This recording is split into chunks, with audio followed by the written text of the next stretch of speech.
aku yang nafsu atau aku yang fitrah.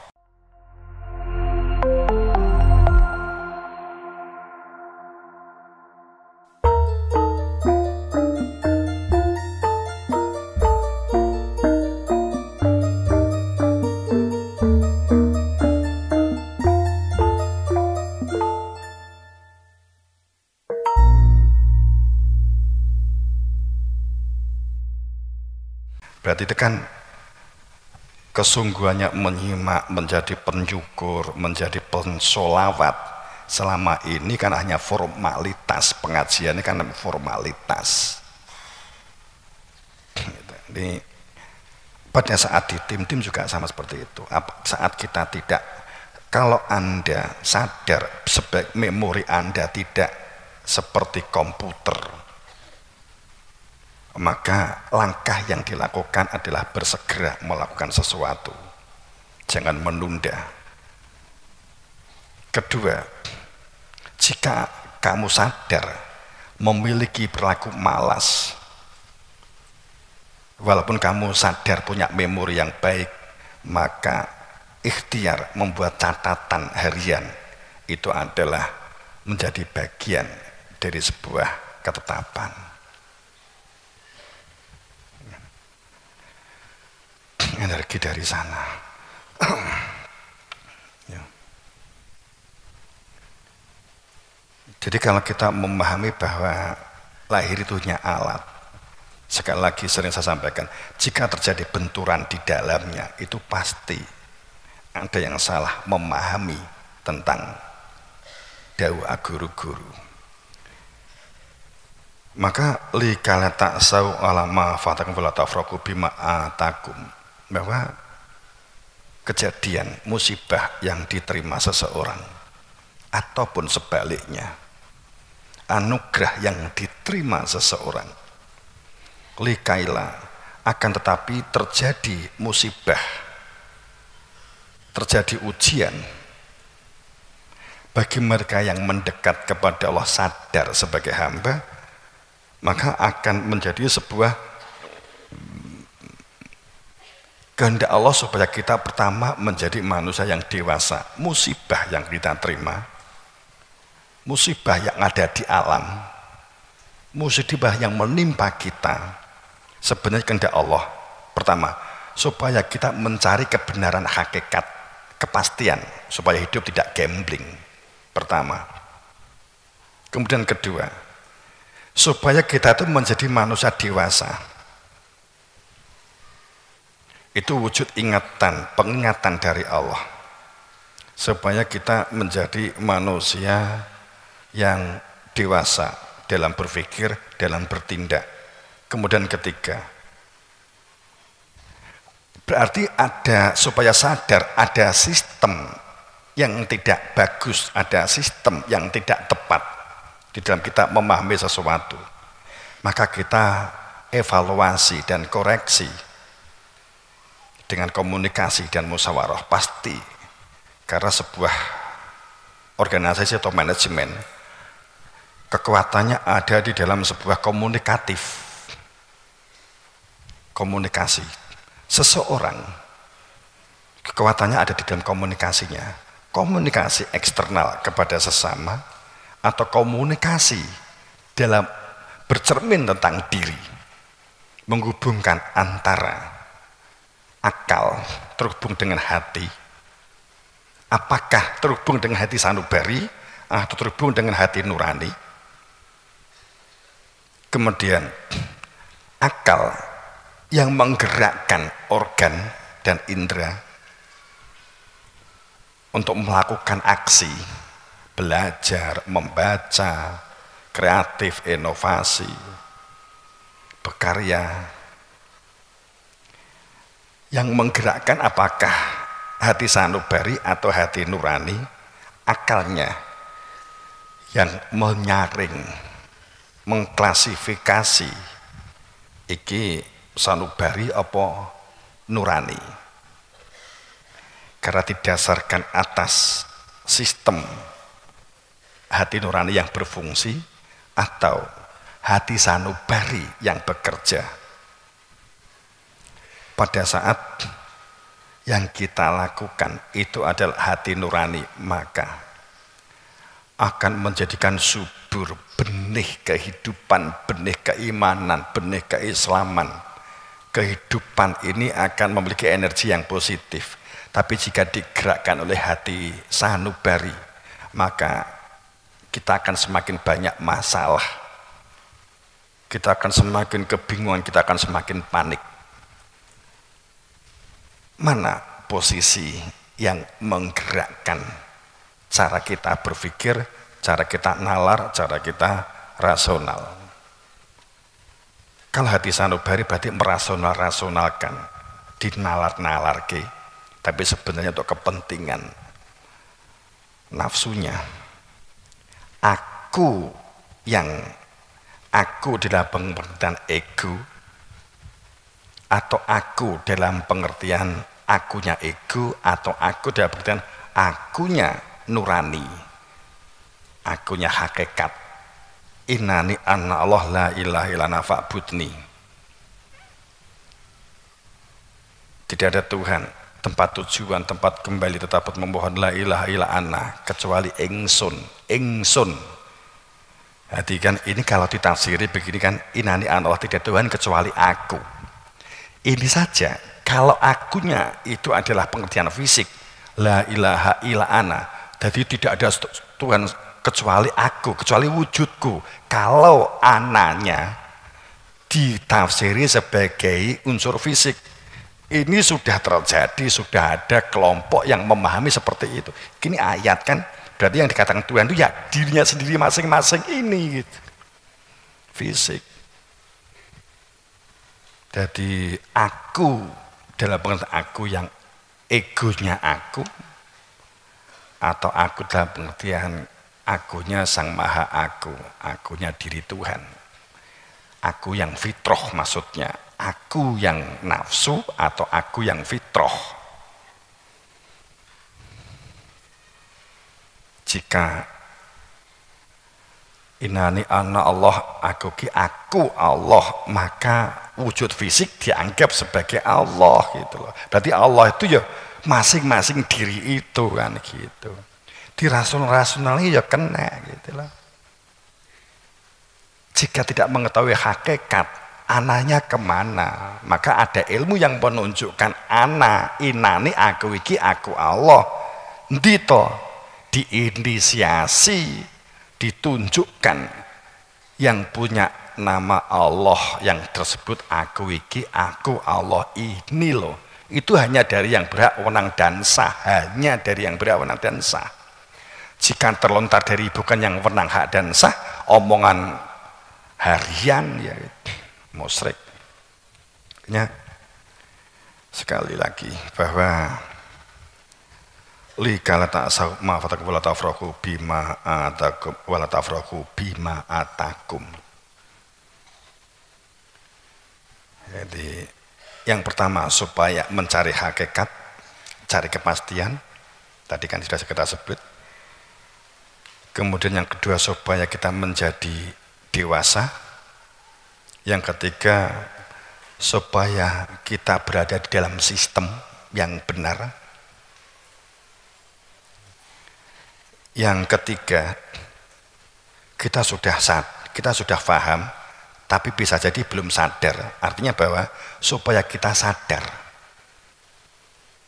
kita tidak merasa melakukan kesalahan, akan tetapi cara-cara mengelola diri tidak dilakukan, apalagi dalam komunitas. Cara-cara mengelola komunitas tidak dilakukan, komunikasi dan musyawarah elekenilan tidak dilakukan. Saat kita sering sambat kesusahan, kita mengalami keguncangan, ngeluh kepada Tuhan, nyalahkan sana sini, itu berarti ada komunikasi yang salah. Terkadang kemampuan melihat kesalahan terhadap diri sendiri itu lebih mudah dilakukan oleh orang lain daripada kita mengoreksi terhadap diri kita sendiri. Jika kita mampu mengoreksi diri kita sendiri, lebih baik dari mengoreksinya orang lain, maka itu adalah keunggulan seseorang yang siap menjadi beruntung atau sukses.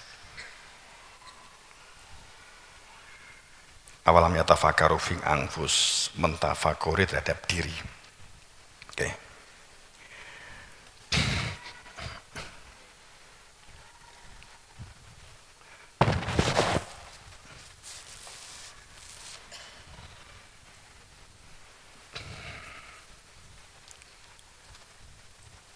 Dan dunia ini tarik ulur, senang tidak senang, ya, keinginan atau kebutuhan, ada susah, ada senang.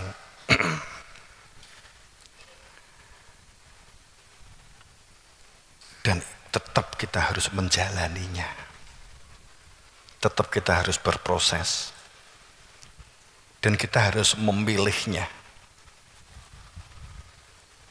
Kita harus memilih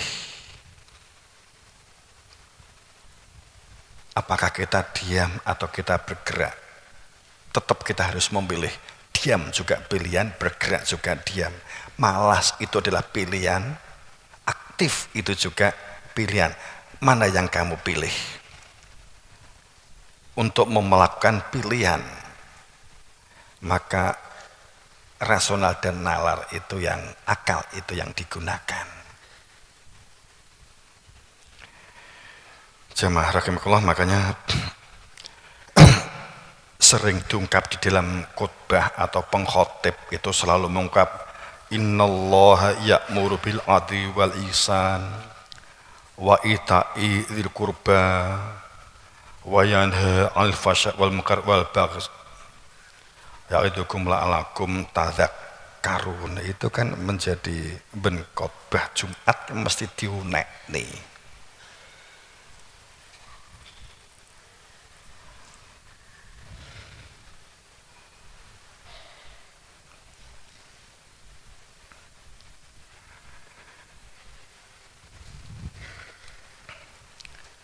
Jadi sungguh bahwa seseorang itu yang iman kepada Allah, menyatakan iman, pembuktian atas mengadanya diri Tuhan yang punya nama Allah,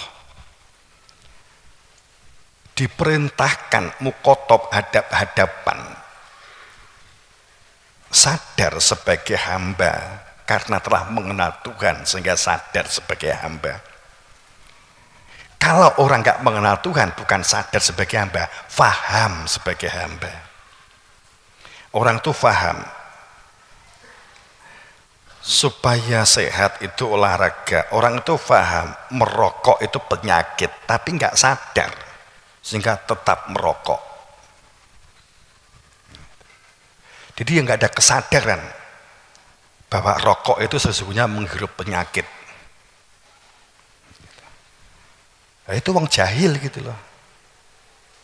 Nah, itu wong jahil. Wong aku yang ngerokok ya jahil. Jadi nek wis gak ngerokok rasa pengen ngerokok. Saya wis terlanjur ngerokok, ya terusnya ndak mau ngerokok.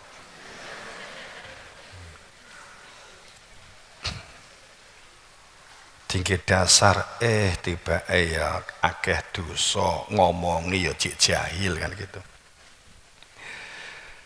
Jadi pada saat kita sadar sebagai hamba Allah, sadar karena telah mengenal yang punya nama Allah, maka berada di dalam kesadaran ya'muru bil adl. Yaknya itu mudhari'. Yaknya itu adalah keberlangsungan atas di dalam perintah. Berlangsung di dalam perintah karena sadar sebagai hamba, karena mengenal Tuhannya, maka kehidupan yang dijalani itu akan dalam satu perilaku adil untuk menjadi manusia yang pandai mengadili dirinya.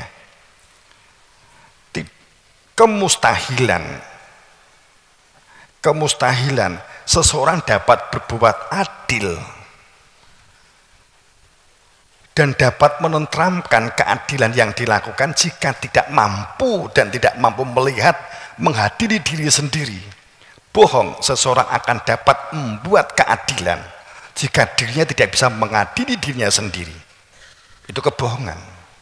Maka pada saat seseorang pada dasarnya tidak bisa mengadili dirinya sendiri, kemudian dia mencoba membuat adil membuat satu tatanan yang adil, tapi ternyata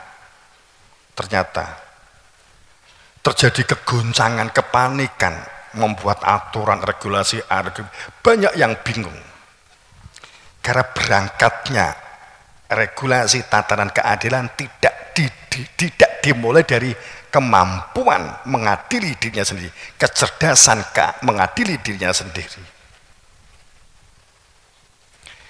Seseorang yang mampu mengadili diri sendiri, jika telah mampu mengidentifikasi antara perilaku yang lahir dengan perilaku yang batin. Orang yang mampu mengadili diri sendiri adalah orang yang mampu mengidentifikasi, mengklasifikasi antara perilaku-perilaku yang syariat tatanan lahir jasadiah dan yang hakikat tatanan yang batiniah. Orang yang mampu mengadili orang lain, membuat tatanan adil, adalah yang mampu mengadili dirinya sendiri, yakni mereka yang telah mengetahui hakikat, sehingga untuk apa dan bagaimana hidup berdunia ini ditempatkan, positioningnya bagaimana, bisa membedakan antara perilaku yang alat, perilaku yang hanya sebagai penunjang, yang alat, yang substansi. Artinya substansi itu substitut. Artinya bahwa jika ini tidak ada akar, itu pun bisa diganti. Tool itu juga sama. Dan yang esensi atau yang inti, yang penunjang, yang tools, yang substansi dan esensi. Saat mengklasifikasi akan menjadi sangat rumit jika mengadili diri tidak dilakukan. Maka gambarnya adalah padi kapas, keadilan sosial bagi seluruh rakyat Indonesia hanya jika mengetahui apa itu padi, itu kapas.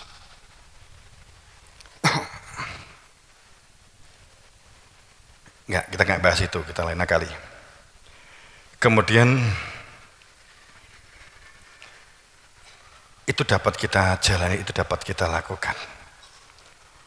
Yang bil adil, yang terus memerintah kepada dirinya untuk berbuat adil.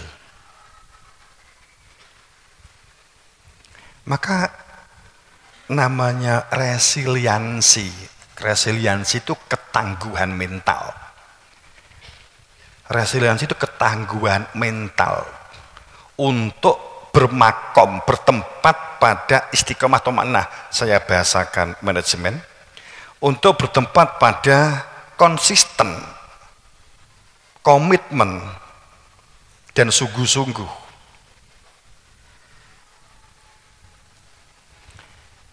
Indeks manusia meningkat atau turun maksud saya, itu adalah resiliensi mental, ketangguhan mental ini. Di dunia berkembang dan dunia yang negaranya mundur ataupun berkembang, prosentase ini rendah. Banyak orang yang berbicara konsisten, banyak orang berbicara komitmen, banyak orang yang berbicara istiqomah, tapi nggak ngelaksanake sing diarani istiqomah, yang diarani tumakninah, bahkan definisi ini wae sih bingung. Bukti bahwa definisinya itu nggak mapan, terjadinya banyak gejolak, terjadinya banyak kepanikan.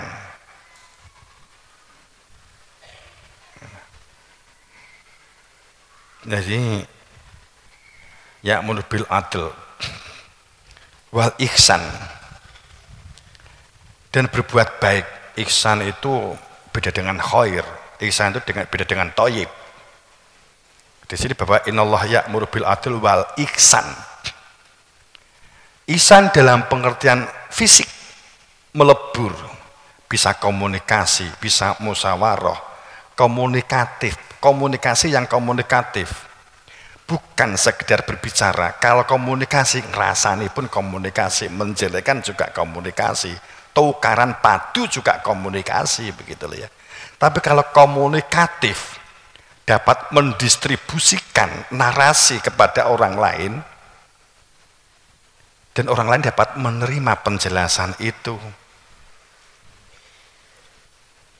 Dan jika kita dan orang lain jika tidak bisa menerima penjelasan kita, kita lapang dada, itu komunikatif namanya.